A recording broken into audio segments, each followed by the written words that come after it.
이집트 신화 선왕조 시대, 파라오의 왕조 시대와 상고대 한국의 통치체제 비교. 이집트 신화와 선왕조 시대의 통치체제 분석. 이집트 신들에는 1500여 신들이 있다고도 하는데 대표적으로 일정한 권능을 가진 신들을 보면 다음과 같다.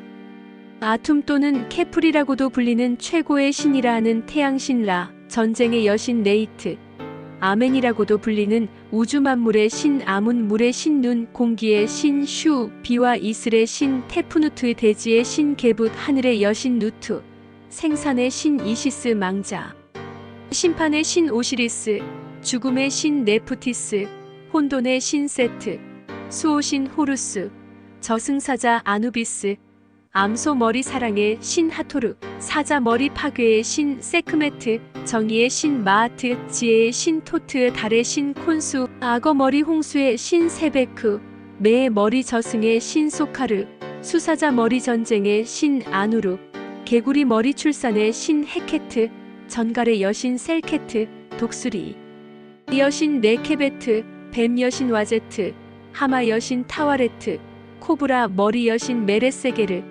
은하수 여신 바트, 물고기 여신 하트메이트, 개코 원숭이 모습의 바비, 모성의 신 무트, 풍요의 신 바스테트와 아페트, 모순의 신 세르케트, 장인들의 수호신 푸타, 수장머리의 신 크눔 등이 있다. 여기서 인간 사회의 지배 권능적 측면에서 보면 최고의 신이라 하는 태양신 라, 전쟁의 여신 네이트, 물의 신 눈, 공기의 신 슈, 대지의 신 게브, 망자 심판의 신 오시리스, 혼돈의 신 세트, 수호신 호루스, 저승사자 아누비스, 암소머리 사랑의 신 하토르, 사자머리 파괴의 신 세크메트, 정의의 신 마하트, 지혜의 신 토트, 악어머리 홍수의 신 세베크, 매의 머리 저승의 신 소카르, 수사자 머리 전쟁의 신 아누르, 개구리 머리 출산의 신 헤케트, 풍요의 신 바스테트와 아페트 등으로 추릴 수 있겠다. 태양신 라는 신들의 세계에서 최고 통치자인 최고의 신이 된다. 전쟁의 여신 네이트, 혼돈의 신 세트, 사자머리 파괴의 신 세크메트, 수사자 머리 전쟁의 신 아누르 등은 전쟁이나 혼란과 관련된 신들이 된다. 물의 신 눈, 공기의 신 슈, 대지의 신 게부, 개구리 머리 출산의 신 헤케트, 풍요의 신 바스테트 등은 자연과 생산에 관련된 선신으로 역할하는 신들이 되겠다. 망자 심판의 신 오시리스, 저승사자 아누비스, 매의 머리 저승의 신 소카르 등은 저승신으로 사람들의 선악을 심판하는 신이라 할 수 있다. 수호신 호루스, 암소머리 사랑의 신 하토르, 정의의 신 마하트, 지혜의 신 토트 등은 인간 사회의 정의와 평화를 유지하는 선신으로서의 역할을 하는 신들이 된다. 이렇게 보면 이집트의 태양신 라는 국가 차원에서 보면 나라 전체를 다스리는 최고 자리인 왕이 되고, 세트 등 전쟁과 관련된 신들은 국방이나 반란의 주체가 되는 관료들이 되고, 계부 등 자연과 생산, 풍요와 관련된 신들은 농사와 건강을 관장하는 관료가 되며, 오시리스 등 저승과 관련된 신들은 사법 담당 관료들이 되며, 사랑과 정의와 지혜와 관련된 소위 수호신들은 사회를 유지하는 행정 담당 관료들이라 할 수 있겠다. 즉 왕과 그 아래 각 행정을 담당하는 관료가 있고 사법을 담당하는 관료가 있는 제도로서 단적으로 국가 사회를 이루는 체계가 된다. 곧 왕 아래 국방, 농사, 건강, 사법, 교육, 치안 등을 담당하는 제도를 이루는 국가 시스템이 되는 것이다. 실제 이집트의 선왕조 시대의 하토르, 전갈왕, 악어왕 등의 이름이 있는 데서 당시 통치자나 지배층 관료들이 신격화되었다는 사실을 충분히 짐작할 수 있다. 상고대 한국의 통치체제와의 비교. 이러한 통치제도는 상고대 한국 시대의 국가통치체제와도 그대로 통하는 것이다.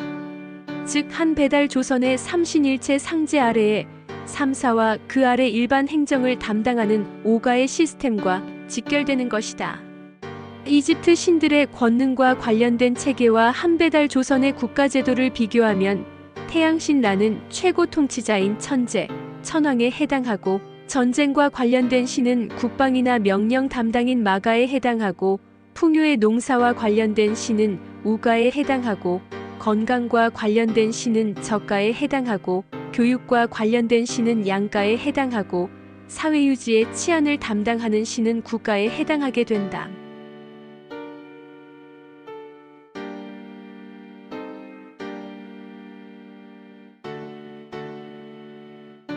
서기전 7500년경 또는 서기전 6000년경부터 시작되는 이집트 선왕조 시대는 서기전 3150년경부터 파라오가 다스리기 시작하는 초기 왕조 시기 이전으로 소위 신들이 다스리던 시대가 될 것이다.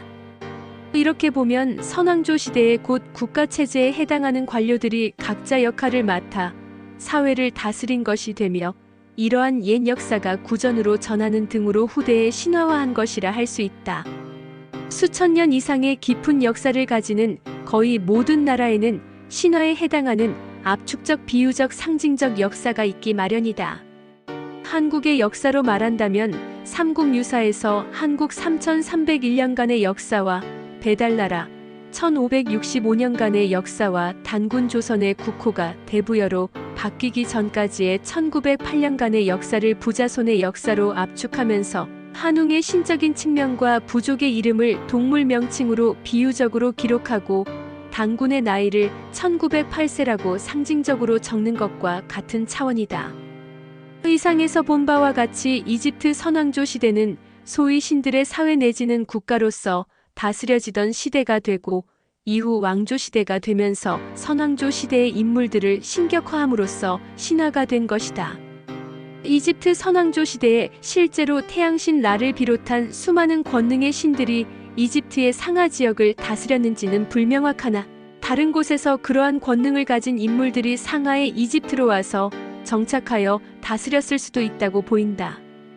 특히 태양신 라를 비롯한 거의 모든 신들이 제우라는 것을 가리키는 화살 지팡이와 동물 모형 등 특정한 갓을 쓰고 우라는 상징물을 들고 있는 사실에서 선왕조 시대의 통치자들이 원래는 제우였다는 것을 알 수 있다. 이리하여 이집트 선왕조 시대의 통치자들과 지배 관료들은 원래 제우에 해당하는 직책의 인물들이었던 것이 되며, 자치국이 자체적으로 관료를 봉하면서 제후의 직책을 부여하였던 것이기도 하다. 즉 예를 들면 한국의 옛 시대인 한배달 시대의 제후격의 인물들이 서쪽 이집트로 이주하거나 한배달 시대의 문화 전파를 받아 사회국가가 운영되고 있던 수메르나 인도 지역 등의 문화 지역에서 이집트로 들어가 통치 문화를 이룬 것이라고 생각할 수도 있는 것이다.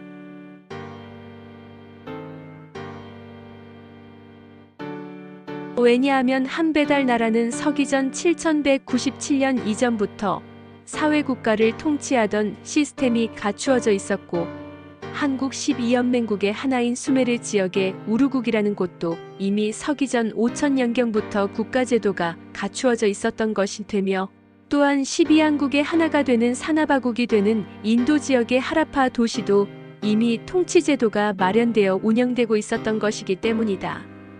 파라오의 왕조 시대의 통치체제. 이집트의 선왕조 시대를 지나 서기전 3150년부터 왕조 시대의 처음인 초기 왕조가 시작된다. 상이집트의 선왕조 시대의 마지막 왕이던 나르메르가 하이집트의 왕 워시를 굴복시키고 통일하여 살아있는 신으로서 파라오라고 불리는 초기 왕조 시대를 열었다. 이리하여 선왕조 시대의 제후격의 왕 즉 군주에 해당하는 칭호가 통일국가를 이룬 나르메르 시기부터 살아있는 신이라는 말로서 파라오라는 통치자가 된 것이다. 물론 파라오는 살아있는 신으로서 절대적 통치자가 된다. 즉 모든 국가적 통치 권한을 행사할 수 있는 것이다. 이리하여 통치체제가 갖추어진 국가로서 왕조 시대가 열린 것이다. 왕조를 이어가기 위해서는 강력한 군사력이 필수가 된다. 그래서 군사적 무력을 가진 자가 파라오가 되는 역사로 이어지는 것이다.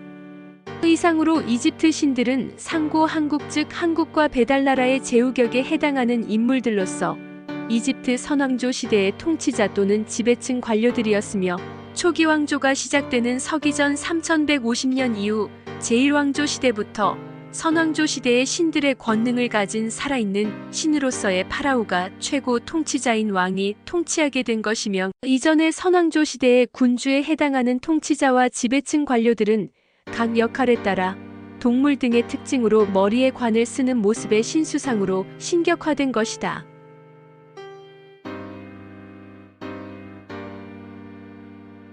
제2와 홍익인간, 홍익인간 2화 세계, 억만세, 골자래,